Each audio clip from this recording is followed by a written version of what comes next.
Je vous en parlais tout à l'heure sur la Triumph Tiger 800 2018. On hérite d'une instrumentation couleur à matrice TFT, très lisible. C'est la même instrumentation en fait que sur la dernière génération de Tiger 1200. Donc c'est une instrumentation sur laquelle on retrouve notamment tous les modes moteurs, avec notamment les nouveaux modes off-road, off-road pro qui permettent de désactiver quasiment en totalité l'anti-patinage et l'ABS. On a aussi le mode pluie, le mode rain, le mode sport, hein, où en fait l'ABS et l'anti-patinage vont être plus ou moins actifs et on va avoir une réactivité plus ou moins fine et plus ou moins brutale, si j'ose dire, au niveau de l'accélérateur. Et on a aussi un mode rider là, qui est ici symbolisé par un pilote avec un casque. Et ça, c'est un mode qui va permettre d'enregistrer nos paramètres qu'on préfère. Par exemple, on peut choisir de déconnecter l'ABS complètement ou de déconnecter l'anti-patinage. Donc sur cette instrumentation, on note donc un contour bien lisible, une jauge à essence, la température de l'air, l'heure, la consommation moyenne, instantanée. On a vraiment beaucoup d'informations et rangées de manière très lisible, très exploitable. Le tout se commande depuis le pouce gauche avec un petit joystick, là encore, qu'on retrouve en fait de la Tiger Explorer 1200. Donc c'est vraiment quelque chose de très intuitif à prendre en main, avec beaucoup d'informations, avec un contraste automatique des lumières, donc pas de souci de visibilité.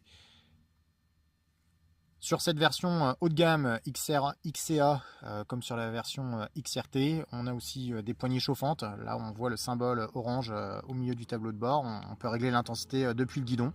On a aussi une selle chauffante sur cette moto, donc sur les versions toujours les plus haut de gamme. Donc vraiment une dotation très fournie, comme souvent chez Triumph. Alors le petit plus aussi de cette instrumentation, je vous le montre, alors c'est qu'en fait cette planche de bord, vous voyez, elle est inclinable comme ça facilement avec la main. Ça permet d'adapter en fait à chaque pilote, mais aussi pourquoi pas de se débarrasser de reflets un peu gênants. Ça c'est quelque chose de très bien vu qui traduit vraiment une conception d'une moto prévue pour rouler, hein, pas seulement pour faire la belle dans les vitrines d'un concessionnaire. Ça c'est quelque chose qu'on apprécie. Autre aspect pratique caractéristique de cette Tiger 800 2018, c'est son pare-brise réglable manuellement, un pare-brise donc fixé sur des rails qui permet donc de le faire coulisser sur 5 positions différentes, sans outils. C'est quelque chose qu'on peut réaliser en roulant. Démonstration.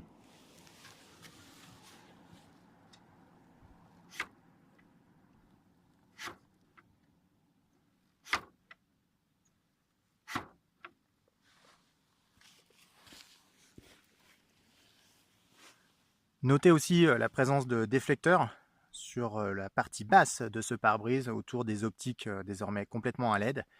Ces déflecteurs donc viennent améliorer la protection de ce trail qui devient vraiment excellente là où elle pêchait auparavant. Donc il y a vraiment un bond en avant de fait à ce niveau-là, puisqu'on a une déflexion assurée au niveau du buste, mais aussi sur la quasi-totalité du casque. On a vraiment juste la partie supérieure hein, qui est un petit peu exposée, ainsi que les épaules. Donc c'est vraiment à ce niveau-là très bien. Et je précise au passage que cette Triumph est la seule de la catégorie 650-800 à disposer d'un pare-brise justement à réglage manuel.